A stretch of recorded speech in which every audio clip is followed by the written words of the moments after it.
Halo semuanya, perkenalkan nama aku Muhammad Pipin Ardiansah dengan NIM 230610030, Prodi Akuntansi Universitas Mercu Buana Yogyakarta.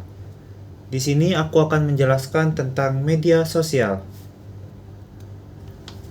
Apa sih media sosial itu? Jadi, media sosial adalah platform daring yang memungkinkan pengguna untuk berinteraksi, berbagi informasi, konten, dan menjalin hubungan dengan orang lain secara virtual. Ini bisa berupa situs web atau aplikasi yang memfasilitasi pertukaran pesan, berbagi foto, video, serta memungkinkan berbagai aktivitas lainnya, seperti jaringan profesional, komunitas berdasarkan minat, dan banyak lagi. Media sosial juga menjadi tempat untuk berita, hiburan, dan promosi. Contohnya ada Twitter, TikTok, Instagram, WhatsApp, Facebook, Line, Shopee, dan Tokopedia. Dan masih banyak lagi. Bagaimana bisnis menggunakan media sosial untuk komunikasi internal dan eksternal? Jika Anda aktif di media sosial, Anda pasti memperhatikan bahwa banyak perusahaan menggunakan sistem ini untuk mempromosikan produk dan layanan mereka, serta untuk berkomunikasi dengan komunitas lokal, calon karyawan, dan pemangku kepentingan eksternal lainnya. Namun, banyak bisnis kini juga mengandalkan media sosial untuk komunikasi internal, dengan cara yang sama seperti jejaring sosial publik yang mempertemukan orang-orang dengan minat yang sama. Platform sosial internal seperti Yammer dari Microsoft dan Workplace dari Facebook juga dapat melakukan hal yang sama untuk karyawan suatu organisasi. Sistem ini terkadang disebut sebagai jaringan sosial perusahaan, biasanya menggabungkan elemen jaringan sosial, pertemuan online, sistem manajemen pengetahuan, blogging, dan mikroblog atau pesan mikro perusahaan. Dengan manfaat utamanya dalam membantu orang berbagi informasi dan menjalin hubungan yang saling menguntungkan. Jaringan sosial dan platform sosial lainnya sangat cocok untuk banyak kebutuhan komunikasi bisnis. Berikut 6 contoh bagaimana perusahaan menggunakan media sosial untuk komunikasi internal dan eksternal. 1. Mengintegrasi dan memperluas tenaga kerja perusahaan. Sama seperti jaringan publik yang dapat menyatukan teman dan keluarga, jaringan sosial internal dapat membantu perusahaan menjadi lebih dekat, termasuk membantu karyawan baru menavigasi organisasi dengan menemukan pakar, mentor, dan kontak penting lainnya.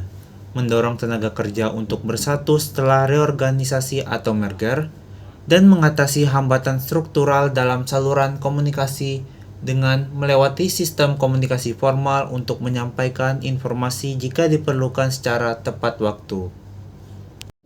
2. Membina kolaborasi. Jaringan sosial dan sistem lain dengan komponen sosial yang kuat dapat memainkan peran utama dalam kolaborasi dengan mengidentifikasi orang-orang terbaik, baik di dalam perusahaan maupun di perusahaan lain, untuk berkolaborasi dalam proyek, mencari kantong pengetahuan dan keahlian dalam organisasi. Memberikan cara kepada peserta rapat atau seminar untuk bertemu sebelum acara berlangsung dan untuk menjaga hubungan setelah acara. Mempercepat pengembangan tim dengan membantu anggota tim mengenal satu sama lain dan mengidentifikasi bidang keahlian individu dan berbagi informasi ke seluruh organisasi. 3. Komunitas. Platform sosial adalah alat alami untuk menyatukan komunitas praktisi, orang-orang yang terlibat dalam pekerjaan yang serupa, dan komunitas yang berkepentingan. Orang-orang yang memiliki antusias yang sama terhadap suatu produk atau aktivitas. 4. Mensosialisasikan merek dan perusahaan. Sosialisasi merek adalah ukuran seberapa efektif perusahaan terlibat dengan berbagai pemangku kepentingan online dalam pertukaran informasi yang saling menguntungkan. Dalam dunia jaringan saat ini, sosialisasi seringkali sama pentingnya dengan kualitas produk dan pengalaman pelanggan dalam membangun dan mempertahankan reputasi perusahaan. 5. Mendukung pelanggan.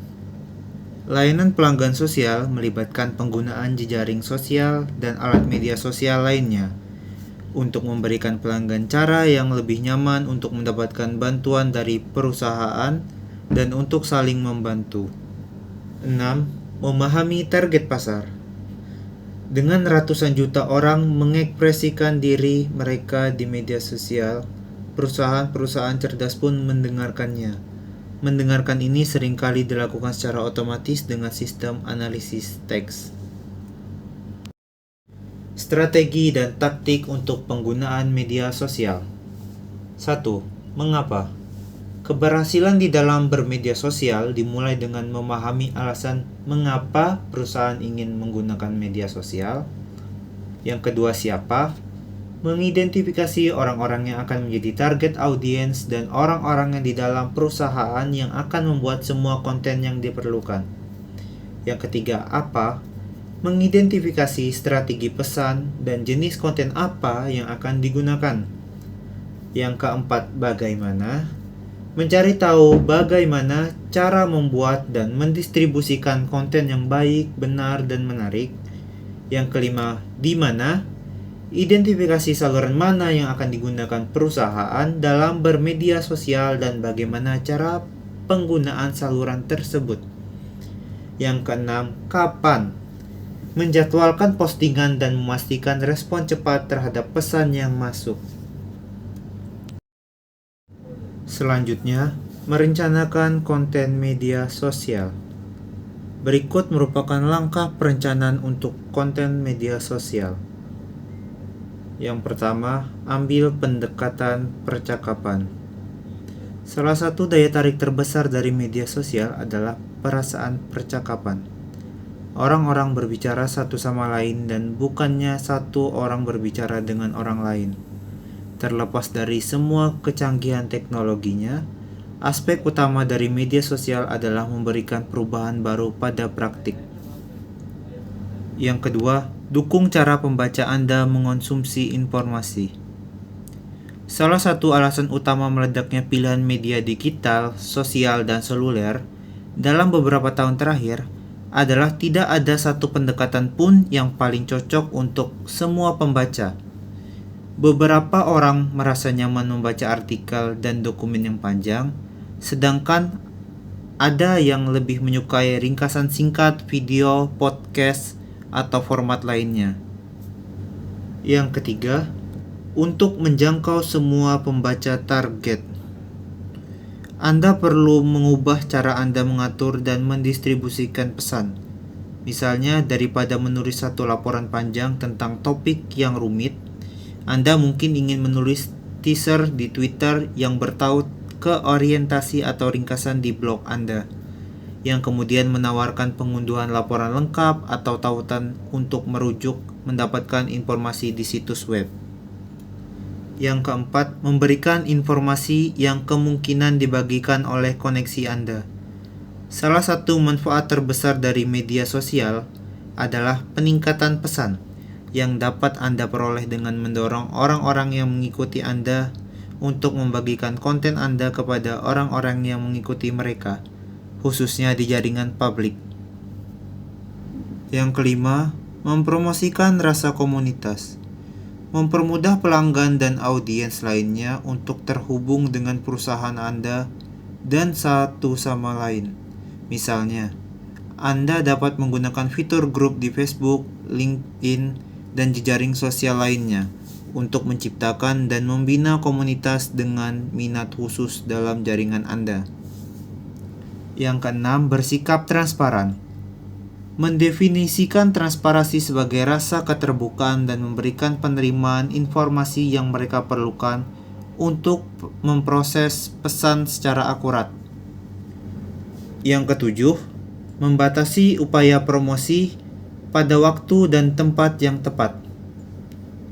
Beberapa perusahaan menggunakan akun media sosial tertentu untuk promosi produk, namun upaya untuk memasukkan pembicaraan penjualan secara terang-terangan ke dalam percakapan jejaring sosial mungkin tidak selalu diterima oleh audiens. Selanjutnya, Mengelola tantangan organisasi media sosial. Terlepas dari semua manfaatnya, media sosial menghadirkan berbagai tantangan kepada para manajer yang memerlukan perencanaan yang matang dalam kebijakan yang jelas untuk memandu karyawan dalam menggunakan alat-alat. Dengan jenis media sosial, perusahaan memerlukan keseimbangan antara kebijakan yang sehat dan perilaku karyawan yang bertanggung jawab. Masalah-masalah umumnya sebagai berikut. 1. Memastikan karyawan tidak terbebani dengan tugas-tugas media sosial. Yang kedua, mencegah karyawan menghabiskan waktu terlalu banyak tidak produktif di media sosial. 3. Mencegah karyawan membagikan materi yang tidak pantas atau informasi rahasia. Yang keempat, memastikan perusahaan memiliki suara yang kohesif di media sosial sehingga pesan yang disampaikan di berbagai saluran tidak bertentangan satu sama lain. Yang terakhir, mencegah munculnya kelompok atau saluran swasta yang menggunakan jaringan sosial internal khusus untuk mengecualikan beberapa karyawan. Selanjutnya, hal yang perlu diperhatikan. Jadi, media sosial juga dapat memberikan wawasan tentang tren pasar, preferensi pelanggan, dan pesaing. Namun, terlalu bergantung pada data dari media sosial juga bisa menjadi penghalang jika tidak diimbangi dengan informasi dari sumber lain atau jika tidak diinterpretasikan dengan benar. Jadi, sementara media sosial dapat memberikan informasi berharga, tetap penting untuk memiliki perspektif yang lebih luas. Dan juga, media sosial bisa memiliki dampak yang besar bagi perusahaan. Dari satu sisi, bisa menjadi platform yang luar biasa untuk membangun merek, berinteraksi dengan pelanggan, dan mempromosikan produk atau layanan. Namun, kesalahan dalam pengelolaan atau respon yang lambat terhadap komentar atau keluhan bisa berpotensi merusak reputasi perusahaan. Dan terakhir, kesimpulan. Jadi, media sosial bisa menjadi alat yang sangat berguna jika dikelola dengan baik, tetapi juga bisa memiliki resiko jika tidak diperhatikan dengan seksama. Mungkin hanya sekian yang bisa saya sampaikan. Terima kasih jika sudah mendengarkan. Mohon maaf jika ada kesalahan. Sekian, terima kasih. Wassalamualaikum warahmatullahi wabarakatuh.